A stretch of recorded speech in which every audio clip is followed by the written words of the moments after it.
Hello everybody, it's ZombieLab115, and today I'm going to be talking about a bunch of stuff within video games, just certain topics and stuff, and today we're going to be talking about Halo 5 Guardians and its assassination lobbies on certain maps, the Tower map, very famous, and the Assassination Arena.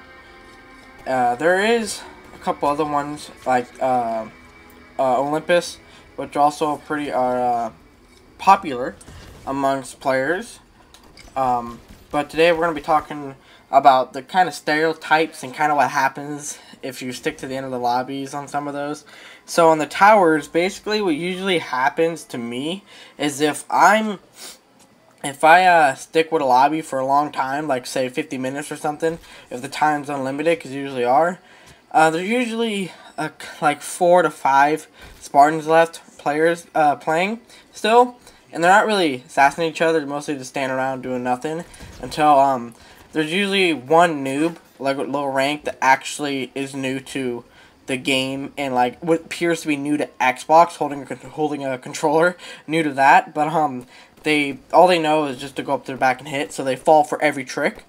So there's usually one at the end of every assassination tower map lobby, and the 4 Spartans that are there usually bully, seriously, bully the noob and keep killing him over and over again, trying to get him to rage quit, and they hide in the little things you see on screen here, the little safe texting room, so you can text people. Though I wouldn't text because it's unreliable on Xbox. If someone quits, game freezes, and if you have your home screen open, if you click the home button or something that pops up, it'll freeze your game, and there's just I haven't even tried waiting, but it freezes up your game and you have to restart. But those are for texting, and noobs, usually the one noob goes down there and they hide away from all the pros or people who know what they're doing, that are bullying them and killing them constantly over and over again and teaming on them until he quits. But he usually just make them hide in there and then pull more tricks off to kill them a couple more times, and they never learn until they quit, or the pros just get too tired of it and they just end the game or something. So that's basically one of the stereotypes I always find, one of the events I always find at the tower maps near the end of the match. And now we're going to go to the, I always forget, Assassination Arena map. That one's one very popular. It's by Bookie Cookie. I think that's the person who made that map originally, by the way. There's so many other different versions. I have like 2-3 of my own versions of that map. But towards the end of that map, usually what kind of happens is around the map scattered, if you're playing the originals, usually are like the griff ball, the hammer, and the golf club hammer. Those are usually all around the map, and towards the end, the pros or noobs, whatever mixture, there's not really a certain amount. There's usually 1-2 pros near the end of it, and then a bunch of noobs. And what happens is, they all go grab these things, and then they kind of fight for the hammer. Not really the golf club or the griff ball, but they fight for the hammer. It's like, if you have the hammer, you're God, you're the best in the lobby, regardless if anyone's kills or levels. So, people fight for the hammer, who has the hammer and stuff. But no one fights for the... Sometimes, a pro like me or whatever will find the, experienced players. Not a pro, but experienced players like me will find, because I know where the mongoose is at on the Assassination Arena, the original one, and not a lot of people know that. Not a lot of noobs know that. Even if the noobs know what they're doing, they don't know the map. Well, they know the map, but they don't know about that mongoose underneath in the rock cliff face. So I usually get that out for the noobs to play with, and they kind of sometimes fight over the mongoose. Whoever has the mongoose whoever has the mongoose and hammer. That's another story. Because if you have just a hammer or just a mongoose, you're basically a god. But if you put them together, you're something else. You're out of this world to the noobs. Yeah. So that's all I really want to talk about assassination lobbies for right now. Next thing I want to talk about on Halo 5 is the fact that if you go into your armor, right, I have every armor piece in the game besides Achilles' armor and helmet.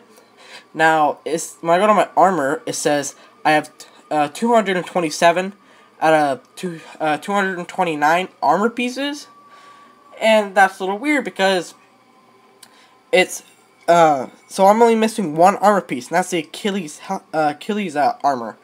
But it takes 2 to make that 9, 7, 8, 9. There's 2 armor pieces that are supposed to be there. But there's only one more I can possibly get. So if I go to my collection, which shows me everything possible I can get in the game, I go to my armor, it's correct. It says 227 out of 228. When you go to your actual armory, it adds 1. It makes that 228 to a 229. And that's weird to me. So I'm saying, so let's check out the helmets then. Do the helmets have a miscalculation of the of how many helmets are in the game? And I look, and I have 236 helmets. Again, I have everything in the game besides the Achilles set, right? So I have 236 of the helmets, but it says there are a max of 240 helmets. That means there's 3 helmets in the game that aren't in the game. They don't show up. I don't know if this has already been found before, that in the files there's false helmets that were supposed to be game not there, and the game has those extra ones in the max thing, to where it's saying that there's 240, but there's actually only there's actually 200 and 37.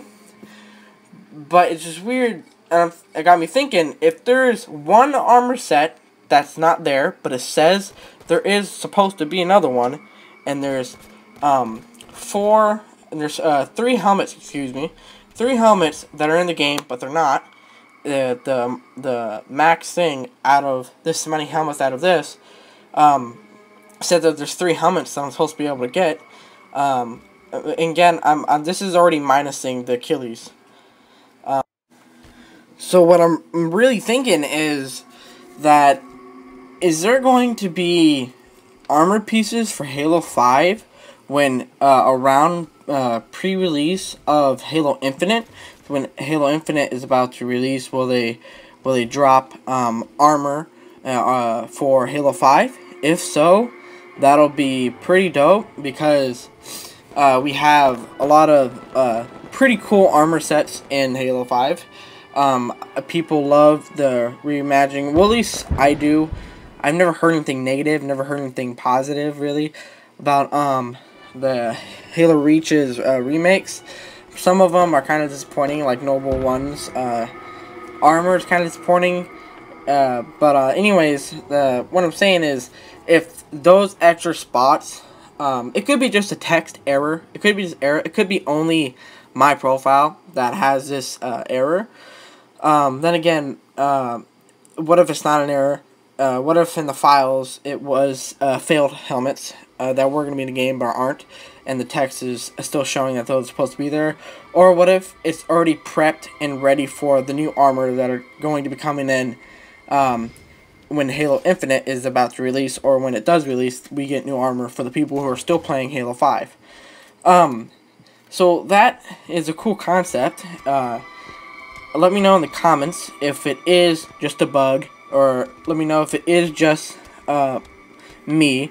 Let me know if you had this experience. Go to your Halo 5 account, log in, go to Halo 5, and check your how many helmets you're supposed to have in the game.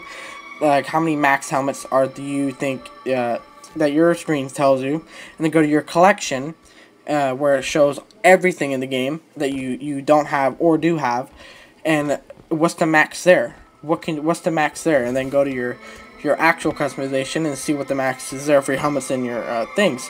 Do you have one armor piece and 3 helmets that are supposed to be there but aren't? Let me know in the description. I think, guys, that'll do it for the first episode of talking about games, gamer talk. I don't know sure what to call this.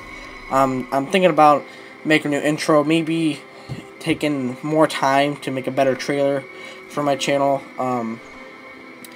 and doing a little bit more commentary in videos like these. There will still be no commentary for most of the content on my channel. Tutorials will, some of my tutorials don't have commentary, but I try to make the text in those videos very understandable and readable. But sometimes you still need a voice to tell people, because some people sometimes still don't understand, because text can be misinterpreted.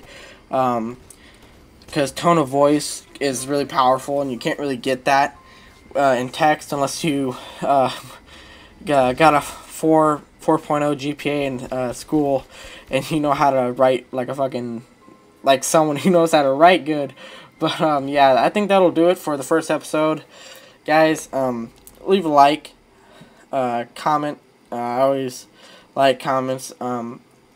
Subscribe only if you like content. Even if you like just one of my playlists, like you just like Gore to the Core, it's alright. You don't have to subscribe for that. But you can, because most of the time, video games are getting gorier by the year, so by the release, not the year, by the release of games.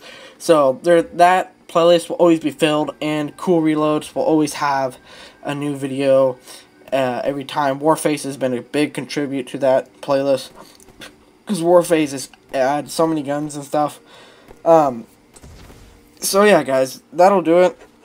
I'm gonna get out of here.